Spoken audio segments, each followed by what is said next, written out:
Good evening, folks, and welcome back to another episode of the ARCA Racing Podcast. I'm your host, Colby Evans, a.k.a. Starting Park Car from Twitter, and we are back with a very fun show for you guys today, our Elko review of the main series and the West Series. They are back after a long break from Sonoma, and they are back for their second race of the season at Irwindale. So we got a big show for you guys today. I get to tell you guys all about my day at Elko, so that's going to be fun. Long day. It was fun, but it was a long day at Elko.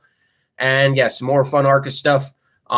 I do want to start off this podcast, though. With the NASCAR world received some sad news today, and I do want to start off this podcast by saying to the family of Jimmy Johnson and Jimmy's wife, with what happened to her side of the family, a very tragic situation, a very sad situation, and I'm sure everyone in the chat will agree. Sincere condolences to Jimmy Johnson, Jimmy Johnson's wife and her side of the family, just everyone, just such a tragic situation. All condolences, all prayers.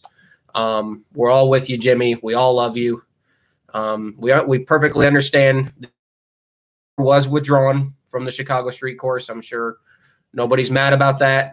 We understand it, and we just hope that you're all in good mental states, because I can't imagine going through that kind of a tragedy. So wanted to start off this podcast just addressing that, because obviously it was kind of the, despite a lot of news being broke today, it was kind of the main NASCAR news that kind of broke the internet today. It was definitely something that I did not expect to see.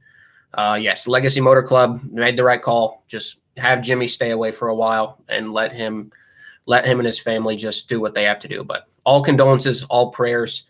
Wanted to start off the show like that. So now let's get back into the show. So you guys know the drill. Follow me on social media, Starting Park Car on Twitter. Like and subscribe to the channel. We're almost to 1,200 subs. And check out the Racing Experts for all NASCAR media-related content. So let's get back into the ARCA news, shall we? So Elko Speedway, one of my personal favorite ARCA short tracks on the schedule. The 3/8 mile short tracks, it fits this series so perfectly. It sucks that these are the kinds of tracks that get the lowest car counts. A track like this and a track like Berlin. They continuously get lower car counts, but yet can put on great racing. And this weekend was no different. We talked about it on the pre-show last week, that two guys we more than likely expected to be contending for this win would be the 18 of William Sawalich and the 20 of Jesse Love. It's clear that Venturini, like the same thing they did back in 2021 with Corey Heim, it's clear that Venturini is putting way more effort into that 20 car than his other two, or I guess other three cars. And of course, that 18 is, A+ motor, A+ chassis every single week. So it's not shocking that when it's a two-car race every single week. But let's look on the bright side. At least it's an entertaining two-car race. That's the way I look at it. Yeah, it's a two-car race, but it's a very, very entertaining two-car race. This is one of the few ARCA races this season that has had a lower car count than last year. This race last year had 20 cars enter. This race had only 19, but in reality, it didn't make much of a difference. I will even say that last year's race was less competitive than this one. So even though we had less cars for this year's race, I will actually say that this race was actually more competitive. I didn't think we were going to get any starting parks. Unfortunately, we were one of them, but not because we wanted to, because we had to. But we had 19 cars, pretty much the standard entries. We did have some oddballs. Willie Mullins and his team brought two cars, but they were run under Fast Track Racing. The 01 of Davey Callahan, the 10 of Willie himself. Those cars were from Willie Mullins' team. Ironically enough, all cars that were run under the Fast Track Racing banner this past weekend didn't actually belong to Fast Track Racing. That's kind of the funniest thing, because the 01 and the 10 belonged to Willie Mullins. The 11 was Bryce Hogberg's car. The 12 was a car owned by Ryan Roulette. And the 66 is a car owned by John Garrett. It's just, it's just all set up in Fast Track shop. So it's kind of funny. By technicality, all 5 of the Fast Track cars this past weekend were not actual Fast Track Racing cars. It's kind of funny how that works sometimes, but obviously that's the right business move for Randy Hillenberg and his team, and it paid off. The 01 got a great run, the 10 got a great one, and the 12 got a great run as well. Some other oddball entries. We had Rita Dulay return. Casey Carden, the guy who drove the road course races for Alex Club, he made his return this season for an oval. Jalen Mack, who finally made his ARCA debut after withdrawing so many times from the West Series, he finally made his debut in a second Cosentino car. In a last-minute entry of Tony Breidinger in the Venturini 55, which was definitely odd. I thought they would come into this race with sponsorship, but the 55 came in with pretty much no sponsorship, just a small Canes logo on the rear quarter panel. Yes, Fast Track Racing in the chat. They build and maintain the 12, 66, and 11, but they are not officially owned by the team. Yeah, for any confusion, that's what I'm trying to say. They're not officially owned by Fast Track Racing. They're just maintained, if that makes sense. But yeah, so 19 cars. Realistic shot at a great field of cars here. Great field of drivers. So it was going to be wet. Honestly, a lot of us didn't even think we were going to race on Saturday at all. I got to the track. It was cold. It was wet. It was cold and humid. One of the rare times where it's actually chilly, but yet it's humid. Does that make any sense? If it doesn't, I'm sorry, but that's literally what it felt like. You would put your sweatshirt on, you were like sweating, but you didn't have a sweatshirt on, you were cold. It was weird. It low-key sucked. It did in the beginning. When I got there, all the haulers were still staged. I got over the crew section, got my wristband, standing out there in the rain. That was fun. The haulers made their entrance. I tell you, if you want a real hauler parade, instead of these big fancy haulers that the Cup Series has, the ARCA hauler parade. Now that's a parade that we need to show the fans, because you got like 6 big haulers, and even the big teams of ARCA don't have the newly up-to-date haulers. Just because they have a full-size hauler doesn't mean it's brand new. A lot of these teams are using really old ones. So you got your Gibbs hauler, you got your Venturini haulers, you got the 30 hauler, and then you got all the trailers. You got the Fast Track hauler and then the Fast Track double trailer, which I love. I just love it. Willie Mullins' team, they did not have their haulers. I think they just had a couple trailers. And the 66 of John Garrett didn't even have a trailer. It was just one of the didn't have an enclosed trailer. It was one of the old school open trailers. That's real old school ARCA right there, is open trailer. So that was kind of cool. So yeah, we got there, met up with Brad, met up with our spotter. Yeah, we really, we just didn't know. We took our time unloading because, even though it was a rush to get to tech, like it always is, because in ARCA, in NASCAR, I believe they do it by points. They do tech by points, but in ARCA, it's every man for himself. Get to tech as fast as you possibly can. So we really weren't in a hurry to so that was actually accidental. They said lost an axle on the black gooseneck and had to unload and borrow a truck and trailer. Okay. Hey, well, it's still old school, so I love it. It's still old school at its finest right there.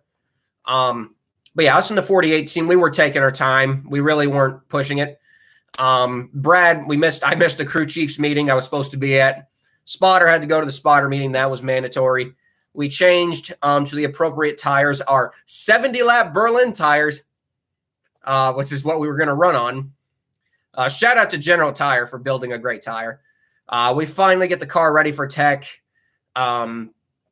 It's a mess. The Chevrolet is a mess. I'm not afraid to admit that it's a mess. The Ford, I'm glad the Ford will be at Iowa. The Chevy was a mess. The nose is all beat up from Charlotte. They did run over some lead. It will need replaced. They were going to replace it, I believe, after Mid-Ohio is when Brad's going to replace the nose. But yeah, that car is literally on its last legs. But the reason why Brad brought the Chevrolet instead of the Ford is simple. Elko is a really small short track, and Brad just got the Ford done, and he doesn't want to get any damage to it. So he went ahead and brought the Chevrolet in case, because, you don't want to get the car messed up. It's a brand new car. You just got it ready. You don't want to get it crashed. So Brad brought the Chevrolet just so he didn't want to get the car crashed. So yeah, we got to tech. We were not the last ones to tech. Usually we're the last ones to tech, but we were actually the third to last car from tech. We beat the 43 and the 03. I love you, Alex Club, but we still beat you to tech. Got through tech, had some carburetor issues, but thankfully they let us through. God, that front nose piece didn't even fit the body that they used to tech. Like I said, I mean, I think they're just letting us buy because, you know, we are what we are. They know they're not going to tell a car to go home. I love ARCA, but they're not going to tell a car to go home. So they were going to let us buy. Did all the scales and weights and all that fun crap. Got done with tech. You know, the weird part with Elko is they actually have an uphill system to get into the track and into the infield. And so usually we had Venturini and Rev and Fast Track. They had some four-wheelers with some pushers on the front to attach the car and push the car up on the hill. Brad just went ahead and drove it out there, which, again, I don't blame him. So we got through tech, got some necessary parts and tools because, remember, Elko is not a track that has an infield garage area. Your pit road is your garage area. Whatever you bring out to pit road, that's what you got to work with. You can't run. You can run back to the hauler, but it's a long run. It's not a usual track where you can just run back into the hauler and run back out to pit road. No, you got to run all the way around the track to your hauler. Yeah. Yeah, I saw Dick. I think that was Dick Doney for Fast Track Racing, who was on his four-wheeler. He pushed about half the field up there. It was funny. It was definitely funny. But yeah, so we got out there, got past tech, got to practice, got Brad in the car. It was literally just me. And for the life of me, guys, you guys have no idea how hard it is to get those damn window nets up. I had everything I had in my strength to get that damn window net up, and I finally got it. Those window nets suck. And anyone who says they're easy to do, it's not. It is not easy. So, mercifully, I got it up. We got Brad out there. Unfortunately, the throttle was sticking. Basically, what happens is, and is actually quite similar to a recent event. I'm sure you guys know who Moonhead is. Travis, I believe his name is Travis. He's on Twitter. He's an awesome guy. He's run for Landon Huffman. He recently had an incident at Hickory where his throttle hung, going into a crash. And what actually happened to him is kind of the same issue that was happening to Brad. He pushed the throttle down and it would stick. It wouldn't come back up with his feet. It would just stay down. That's what happened to him. That's what was happening to Brad. When Brad would push the throttle down, the pedal wouldn't come back up with his foot. So he would get about halfway down the back straightaway. He lifted his foot up, nothing happening. So he has his other foot and kicks the crap out of it, mercifully comes back up. We only run 2 laps of practice. Brad, obviously, with his stuck throttle. I open the hood. The throttle springs, everything looks fine to me. I mean, we went over to the 03 for a reference for looking at throttle springs compared to ours. Everything looked fine. We were kind of confused. Brad said the throttle had never hung before. So we were really confused. Brad was like, fine, we'll just take one throttle spring off. Maybe that'll fix the issue. I'm like, okay. I mean, he knows more about this than I do. So I just went with it. And we were going to go back out for another run in the second practice because for some strange reason, we had 2 practice sessions. It was weird. But right as that happened, Mother Nature decided to open up the skies. And the worst part is I forgot the car cover. So this boy has to make the mile run to and from the hauler or our trailer to grab the car cover, run back, and finally cover up the car. And by the point we got the car covered, we had lost the track. And quickly afterwards, ARCA had canceled practice and canceled qualifying. Not that it really, canceled the rest of practice, I should say. And qualifying, not that it really would make a difference. I mean, we kind of expected who was going to qualify up front, who was going to qualify mid-pack, and who was going to qualify at the rear. There wasn't really many people who kind of got screwed after with not having practice qualifying. So, needless to say, it rained hard. So, yeah, the weather came, opened up the skies. I took a nap in the trailer. There's nothing more relaxing than taking a nap in a trailer, racing trailer while the rain's coming down. It was awesome. Brad and the spotter were sitting up in the truck. I was laying in the trailer, took a nap, went up to the bar because Elko Speedway's got a drive-in movie theater, a bar. I mean, the place is awesome. It's beautiful. Went up and got some food and just a lot of downtime because they were trying to dry the track. Shout out to Elko. They were prepared for this. They brought some jet dryers from Iowa Speedway. They even had an Air Titan. So shout out to Elko Speedway for really thinking ahead. And you guys might notice what I'm wearing. While I was up in the fan stage, I noticed a Starkey area. I believe that's how you pronounce his sponsor, for William Sawalich.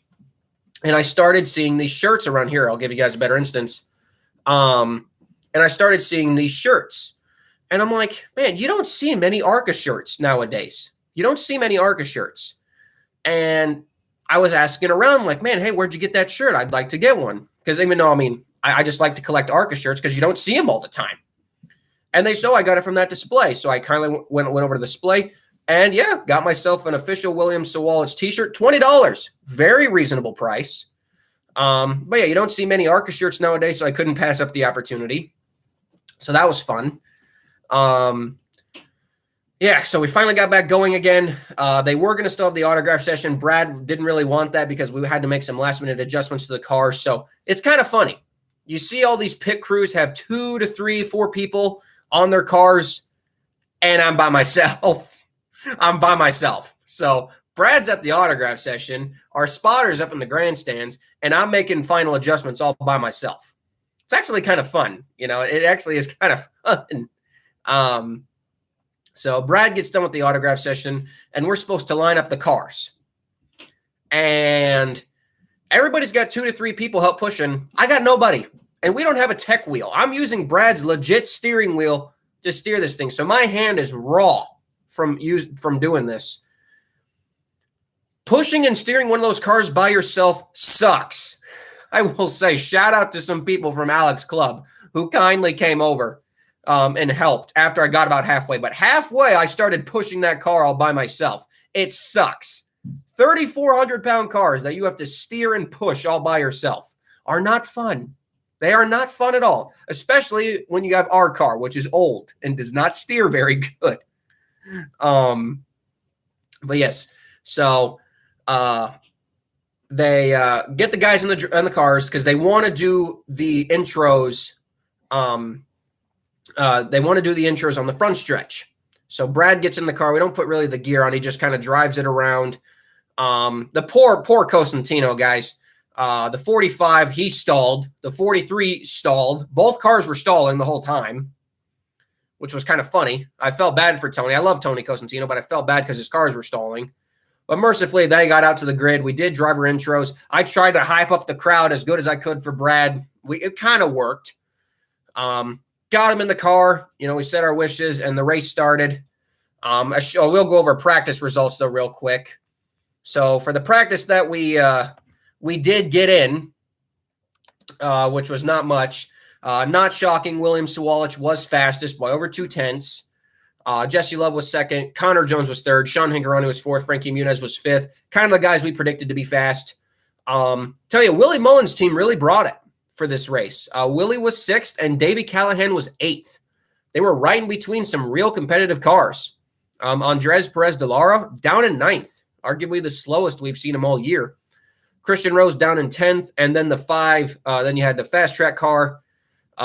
Garrett, AJ Moyer in the 6th, Bryce Hogberg 13th, Casey Carden 14th, Roulette 15th, Rita Dulay 16th, and us were 17th. So yeah, we get to the race. Unfortunately for the 43 of Jalen Mack, it was a very short race for him. And actually really a kind of a short weekend overall. Didn't make a lap. I don't believe he made a lap in practice, and he didn't make a lap in the race. The car kept shutting off every time he would try to turn it on, and it would keep stalling every time he would try to go. So I felt bad for Jalen. Didn't get to make an official lap at all. So right off the bat, we lost a car. And then Brad, we thought we had the issue fixed. It sounded horrible. The car, I could hear it through my headphones. The car sounded like garbage. I don't know if the engine was dying out or what was happening, but the car sounded like crap. So Brad just said, screw it, pull it in. I lifted up the hood. Again, everything seemed fine. You know, the one throttle spring we had in there, it was tight. It wasn't loose.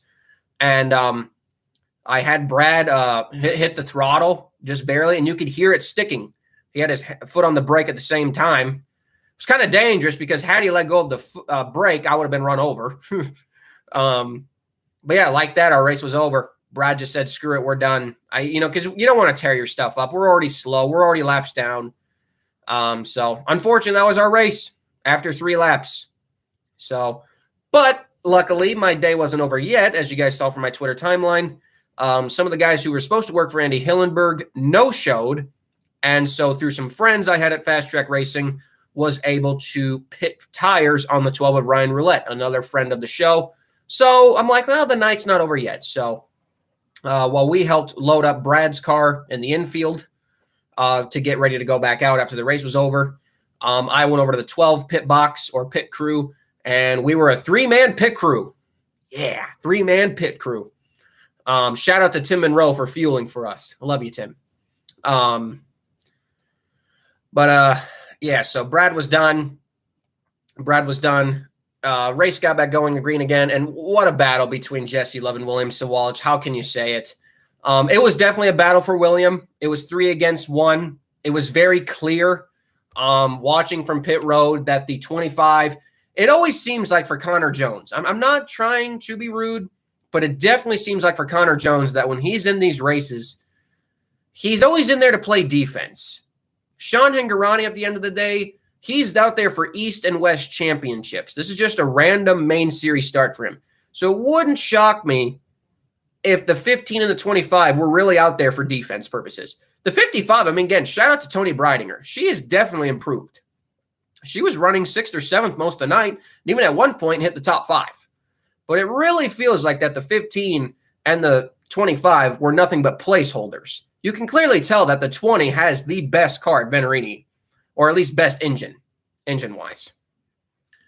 So, got 30 laps in. Poor AJ Moyer. AJ Moyer for Peterson. That Toyota somehow has not gotten wrecked, but AJ's definitely spun it enough times. Not 1, not 2, but 3 times. AJ spun the car. He actually brought out the first 3 cautions. AJ spun the car, first 3 cautions, no damage, like somehow on a short track. AJ didn't hit anything, which again is a miracle. In this instance, Jesse Love, William, he could get there, he could get under him, but he just couldn't complete the pass. It was one of those cases. He could get there, he could get under him, but the thing I love about Elko, it's a multiple lane short track. You can run the outside line and get a better launch off. And he just couldn't make the pass. So for the first 122 laps, it was all Jesse Love. Meanwhile, during this part, like I said, Brad, he had pulled off. We lost Casey Carden after 113 laps. The engine grenaded, which sucked because they were right next to us, literally right before the first break. Did the 0-3 go bye-bye. All kind of the fast track cars were, the 66 was doing fine. The 12, we were not very good in the first run. The second run was definitely better for us. That's where, we were at one point, we were the fastest fast track car on the track at one point. Outside of Willie Mullins' guys, yes. But for like the 66, 12, and 11, we were the fastest out of the 3 of them for a lot of that second run. It was the first run where we really struggled. Bryce, I felt bad for Bryce in the early goings because every time he would go into the corner, it would get so tight, it would slam into the right front as he was going around, and he just burned up his tire so early, like he couldn't hold any speed. So I felt bad for Bryce. And Rita Dulay, shout out to Rita Dulay, for all the stuff and all the crap we give her sometimes. She was probably showing the most speed she had shown all year, which still wasn't very much. But nonetheless, she wasn't getting black flagged. Well, she did get black flagged once. They brought her down for pit road. She didn't go 33 laps down on pure pace. We'll just say it right there. She was not 33 laps down on pure pace. She did have to come down pit road for about 6 or 7 laps to fix something on the car, which I think was some adjustments, or they made a tire change to hopefully pick up her speed. But she did not go 33 laps down on pure pace. If she actually did, wow, that would have been something. But no, she did not. So, but yeah, as the battle for the lead was intensifying, really good mid-pack battles throughout the field. You had the 2, the 0-1, the 45, the 10, 55, and the 32 just beating the absolute crap out of each other. And man, was it entertaining seeing the Willie Mullins cars really take it to Rev and Venturini and AM Racing. It was really entertaining to see. And it really shows that Willie Mullins and his team, with just the right amount of money and sponsorship, can be a winning organization. They really can. It was great to see Willie run that good. And shout out to Davey Callahan. Like, I'd never really heard of this guy. And he was really taking it. I mean, he was outrunning Willie at some points in this race. He actually ended up finishing ahead of Will. I mean, he really was a superstar in this race. So I hope we get to see more of this of Willie this year. But just kind of Willie's, I believe, his home track. I believe that's kind of why he runs this race every year. But yeah, shout out to Willie Mullins' team. They really brought it in this race. So we kind of get our first big moment of the race right before the break. We have our first lead change. Sawalich gets the lead for one lap, but Jesse Love manages to get back by. But you can kind of tell, man, they're kind of beating on each other. It's his wife's home track. Okay, thank you. I didn't know. Okay, so it's Diana's, Mrs. Mullins' home track. It was also running into Diana as well. Diana's something special. She's the best. But yeah, you could kind of tell the 18 and the 20 leaning on each other. I'm like, man, we still got over 100 laps to go. This is going to get ugly. And it would. But on the right kind of ugly. It got pretty entertaining. Had our first stage break. And this was actually kind of funny. So when we the stage break, we didn't have official pit guns. We had the old garage guns, kind of like your old, you hook a battery up, drills, like a drill with a lug nut bit on it. So we made the pit stop, and right when I put the fresh tire on, all the lug nuts fall off because the glue had not been weighed down. If you guys don't know, when you glue up a tire, you have to set a weight on top of the tire to really glue the lug nuts down. Well, they didn't do that, and they didn't tell me they did that. So I grabbed the tire, put it on the car, and all the lugs just fall down, and glue is everywhere. Oh, I'm frantically trying to put lugs back on. We get the tires on. I was on rears. We get the pit stop finish, and I'm having a blast. This is just awesome, you know. We get back out on track, and Ryan's just running great laps. I mean, this second run, something changed. We made a couple of adjustments, and Ryan really turned it up. Was running amazing lap times. But yeah, we got back from the break, 10 laps in. Sawalich again takes the lead on the restart break. We had a quick caution in 10 laps. The 32 of Christian Rose spun. It would be first of two spins, but it was during this break where William got the lead. You could really start to see the tension building between the 18 and the 20. And unfortunately, we saw the 18 move the 20 moved the 18 back. And it was only a matter of time before something serious happened, and it would happen on the next restart. On the lap 150 restart, it was only just two more laps before the 18 got behind the 20. And I'm sorry, I'm going to call it like it is. The 15, I think he did his marching orders. He just took out the 18 of William Sawalich. Sean Hingorani went into turn 3 under the 18 of William Sawalich. And in all honesty, it looked like he just turned right into him. I don't think the 18 cut down on him. I think the 15 just outright took him out. Didn't hit anything, but the 18 was starting to get pretty beat up on the sides. The fenders were getting beat up. It was definitely a battle for him out there. But yeah, Jesse Love got the lead. Sawalich, he stayed on the lead lap. That was the key for Sawalich. He stayed on the lead lap. Now, I don't blame Jesse Love for that. Again, that's all Sean Hingorani. Some people crapped on Jesse Love for it. I mean, that's on Sean Hingorani. Jesse Love is doing Jesse Love. So, not this week, no. I believe the 18 was a Furniture Row car last week. But yeah, so that was that. And you could just, again, feel the tension just brewing. At this point in the back of the pack, both the Willie cars were still in the lead lap by this point, which again was awesome to see. The 45 of Cosentino, shout out to Cosentino. You know, for a team that we really didn't expect much out of this year, they've been so solid. Breidinger, she was in the top 5 until she lost a tire late in the race. And yeah, Christian Rose, he had a tough time out there. he's had a tough time the last couple of weeks. Not necessarily bad runs, just kind of had some bad luck. But yeah, the mid-pack racing was just as entertaining as the top guys were. I mean, those guys really beat the crap out of each other for 5th place, and it's really fun to watch. So we get back going again. 22 laps go by. 22 laps go by. Obviously, Jesse Love, now that he's got the lead, he's smooth sailing. The 20 and the 25 and the 15 clearly just don't have the pace to hang with him. So it's kind of clear they're giving the 20 the best motor, the best chassis, and rightfully so. I mean, he's running for the championship after all. So, and you want him to win the drivers and owners championship. So it kind of makes sense on what they're doing. They did, like I said, they did the same thing back in 2021 with Corey Heim. You could clearly tell that the 20 of Heim was miles better than the 15 or the 25 or when they would bring out the 55. So meanwhile, that was happening. Sawalich was on a damn mission. This kid was driving like he was like doing a Ricky Bobby. He was hitting the wall to go faster. He got put in the wall by the 30 of Munoz.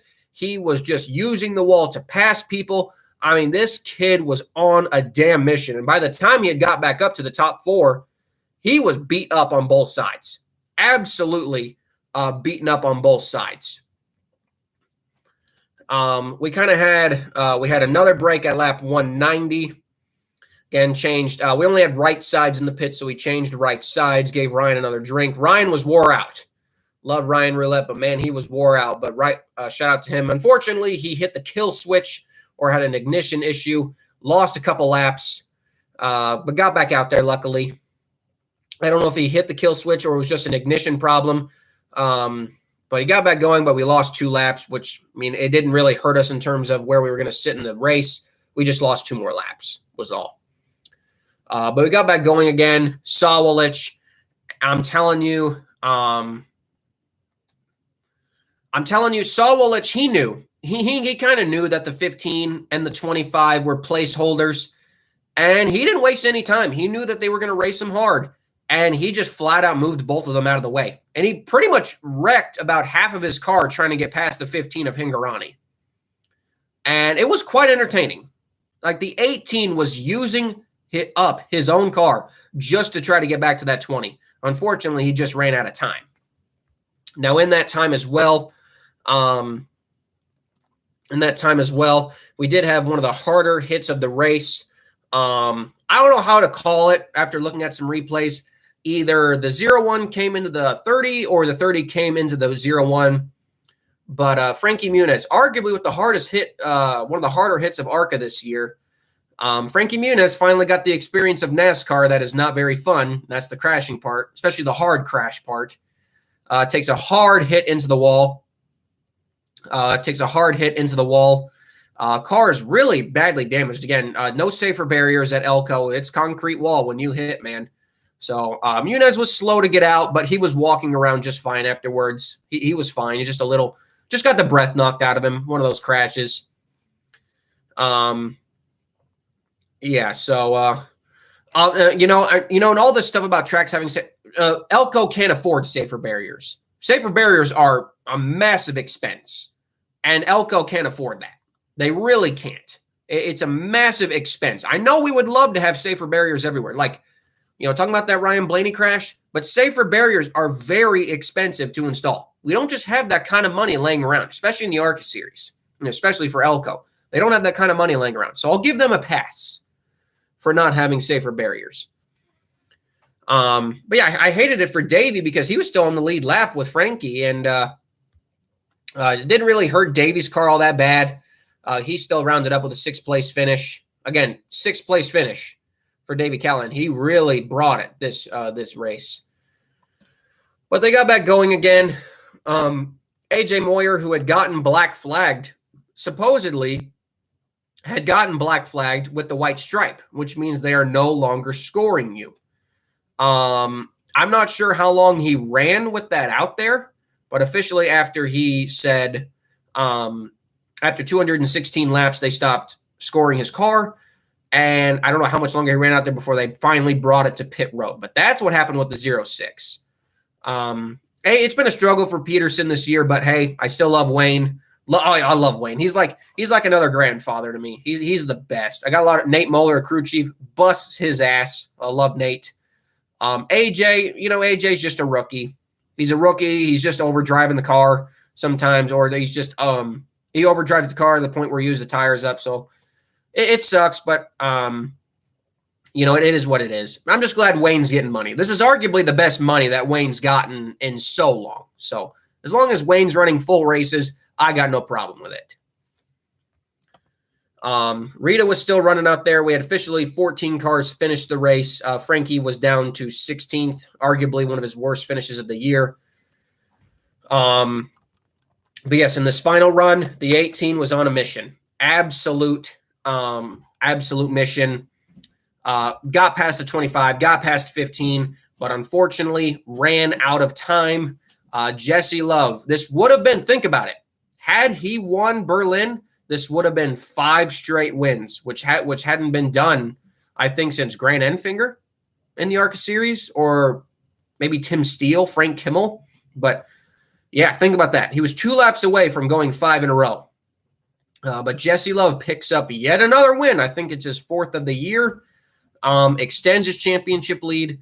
William Sawalch with a disappointing second-place finish. No post-race fight. Was kind of disappointed about that, but definitely some harsh words to each other in their interviews, which you had to kind of expect. But yeah, Jesse Love wins.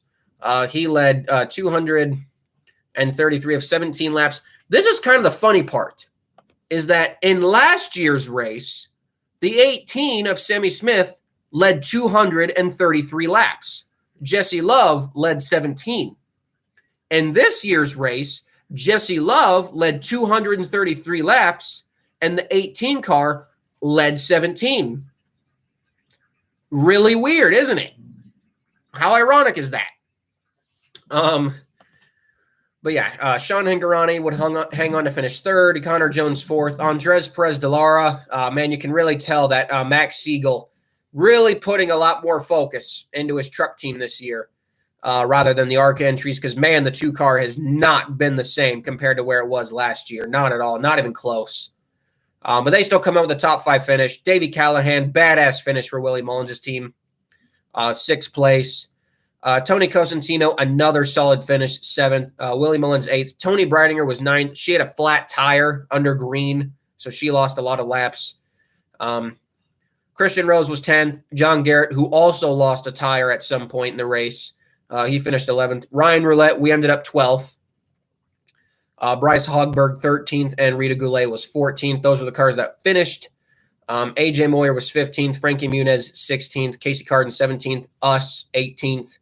Brad Smith, and then Jalen Mack officially was scored 19th. Race overall, great. Race overall was really good. Yeah, you can call it another ARCA 2-horse race, but you know what? If the 2-horse race is really entertaining and it's 2 young kids beating the ever-living crap out of each other for a race win, that's short-track racing. I don't know what else you want from that. It's great. It was entertaining. The fans loved it. Great crowd on hand. I mean, I'm not sad to say I think the race beat out Nashville by a ton. I don't know why people thought Nashville was great. I didn't think Nashville was all that good. ARCA was better than Nashville. I want to say about that. But that was a better race than the Nashville Cup race, and I'll die on that hill. Race itself, though, I'll give it a 9 out of 10. And the only point in Dockers, we didn't have more leaders. But at a short track, you can't help that. Point standings, I mean, why do we even need to discuss the driver standings at this point? Jesse Love is your 2023 ARCA Menard Series champion. There's no debating it. That is true. Rev has never really had the best short track program, no. But Jesse Love is your 2023 drivers champion. Has a 40-point lead over Frankie Muniz. And his only real competition, Andres Perez de Lara, 50 points behind. Everybody else is over 60. So for Jesse Love, congratulations. You're on your way for an easy championship victory. The Owners' Championship is kind of the real battle, but the 20 car is slowly starting to take that over as well. Billy Venturini's 20 car now holds a 3-point lead over the Joe Gibbs 18 car, but the Max Siegel 2 entry is still in it. They are 10 points behind. So we still got a 3-horse race for the Owners' Championship, but the Drivers' Championship is all but covered. So still very fun race overall, even if it was just two guys. Drivers' Championship secured. Congratulations to Jesse Love. We kind of all figured he was going to win it anyway.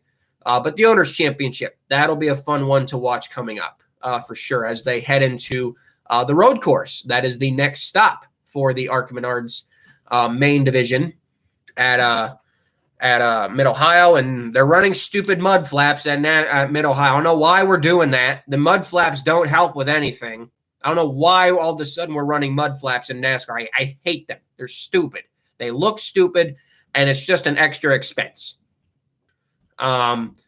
Mid-Ohio could be a dark horse because with Sawolich's inexperiences on road courses, he ran both Sonoma and Portland in ARCA West. So he does now have a couple of road course races under his belt. Jesse Love, he's run quite a few road course races. He's ran quite a few road course races. It wouldn't shock me if we see another Xfinity guy. We saw John Hunter Nemechek in the field last year. It wouldn't shock me if we see another Xfinity guy in the field this year. But yeah, I don't understand the mud flaps. I can get it on dirt, but why at a damn road course? So it doesn't make any sense to me. Oh, if it rains, so what? We're gonna get rooster tails no matter what. But we'll get to that on the Mid-Ohio pre-show. We don't need to go rant about that right now. But yeah, very fun race. Elko never disappoints. Can't wait to go back there next year. And yeah, so that's the ARCA main series at Elko. And now we get into the second part of the show, which is the ARCA West series. After a long time off, they are back at Irwindale for their second trip of the year. One of the very few times the ARCA West series will visit one track twice a year. The last time they came here, Sean Hingorani dominated, beating Landon Lewis would win. He looks to capitalize on that victory. We got 17 cars entered. Excuse me there. Obviously not the biggest field for an ARCA West race, but that's been about the average this year. The entries are as follows. We got Robbie Keenely. It's his own car. Crew chief is Thomas Martin, as you guys remember from the old Jack Sellers team.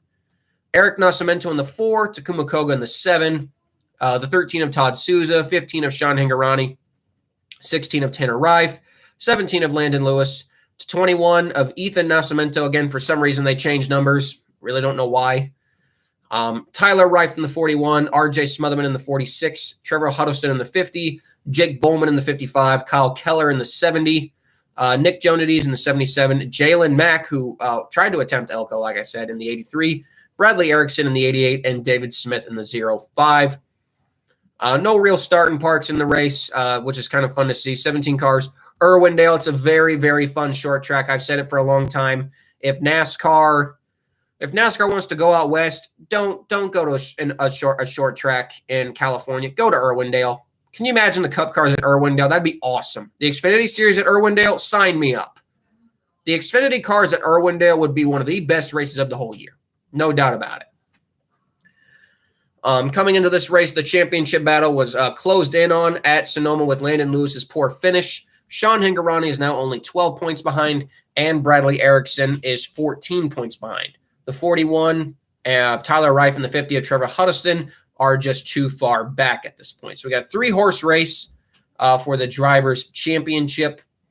Obviously, Sean Hingorani winning this race. He's the odds-on favorite. The payouts for this race: first place is $5,000. 17th place, last place is $1,125.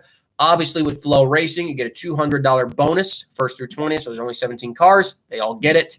So last place in reality is about $1,325. With all contingency awards possible, the actual top 3 awards are $12,750 for first, $6,325 for second, and $4,050 for third. Obviously, this will be on Flow Sports live Saturday, July 1st at 10 p.m. Eastern, so 9 p.m. My time, and it'll be broadcast on CNBC Sunday, July 9th at 12:30 p.m. Eastern. Yes, I would agree. Irwindale would need more seating before they host a cup event. That is true. But temporary seating doesn't take long to set up. Based on the last Irwindale race we did see, it was pretty much Landon Lewis and Sean Hingorani Nobody else really had a chance to catch them. Sean Hingorani would lead about half the race. He would lead 61 of the 150 laps. We only had 16 cars for that one. Actually had a really hard crash in it. We wiped out quite a few of the back markers. But yeah, Landon Lewis, he would lead a lot of it. Trevor Huddleston led a lot of it too. So realistically, this could be an opportunity race for Trevor Huddleston. If I had to pick a race winner out of it, I'm going to go with the comfortable pick. I'm going to go with Sean Hingorani. Landon Lewis, though, man, they're starting to close in on him. If he wants to be safe with this ARCA West Championship, he's going to have to pick it up. So should be definitely an entertaining battle, but I'm going with Sean Hingorani as my race winner's pick. And my underdog pick, I'll go with Tyler Reif for the Loden Jackson team. Like I said, Irwindale is a fun track. It'll be interesting to see how this race goes. Obviously, no Bobby Hillis, which sucks, but that's due to funding purposes. It's still great to see all these guys show up. We know the West Series is kind of struggling right now because the financials on that area are just really bad. But yeah, very entertaining overall. For the championship, again, that's the fun part about the championship. We got a 3-horse race. I really wish they would still come to Iowa. I really wish they would, but obviously I don't control that. It is what it is.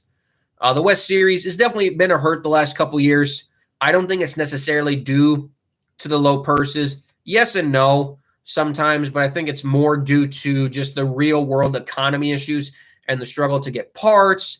The financials of it are way harder over there. It's just, everything on the West side right now is just, it's not the best. It really isn't. Trust me. But yeah, it should be a fun race. Again, the West Series is not a lot to work with because you don't see a lot of West Series news a lot. Kind of what we get on the entry list is kind of what we get. It's kind of what I get to work with. And just kind of based off what I've seen this year, it's pretty much a 3-horse race. The 50, the 17, or the 15 will probably end up winning this race unless we see a catastrophic crash, which is possible. But again, so it'll be a fun weekend overall with the Cup Series and Xfinity Series on the Chicago crap course. And the ARCA Series at Irwindale. And yeah, it'll be a fun weekend. Again, picks is Sean Hingorani. Dark horse pick is oh, God, I don't remember who I picked for a dark horse pick. Who did I pick? Oh, yeah, Tyler Reif. Duh. Yeah, Landon Lewis leading the championship by 12 points. The Owners' Championship, pretty much the exact same. McGowan leading by 12 points over Bill Venturini. Bill Venturini, man, trying to go for all 3 Owners' Championships. All 3 Owners' Championships, which would be one of the most impressive feats in ARCA history. It's possible. He's still got a shot on the east side, too, but it'll take some work. But yeah, guys, that's pretty much the show today. The West Series at Irwindale. It'll be a fun race. If you have Flow Sports on a Saturday night, I would definitely recommend tuning into it. It'll be a fun one to watch. Elko, go back and watch it if you can. It was a very, very fun weekend. I'm glad you guys were here to let me talk to you about it. And definitely, if you guys are a fan of ARCA, pick up the shirt, man. We don't get many ARCA shirts. So pick them up while you can. And I'll tell you, this is really how you do a NASCAR. This is how you do a NASCAR shirt. I don't understand why we got these tiny little logos right here and the huge design on the back. This is how you do a shirt. Big design on the front, little design on the back. So hopefully NASCAR can learn something from that. But yeah, go get the shirts if you want to go support your the fellow ARCA Series drivers. And yeah, that's kind of been the ARCA Racing podcast. Again, like we started the video, condolences to Jimmy Johnson and his family. Can't imagine what they're going through right now. Hope everything mentally is okay with them. I probably isn't, but just hopefully Jimmy has some time to clear his mind with his family and they can all get through this together. So as a NASCAR fan base, we all come together. If there's one thing that I love about our NASCAR fan base is that when we have these tragic stories, we all come together as a family.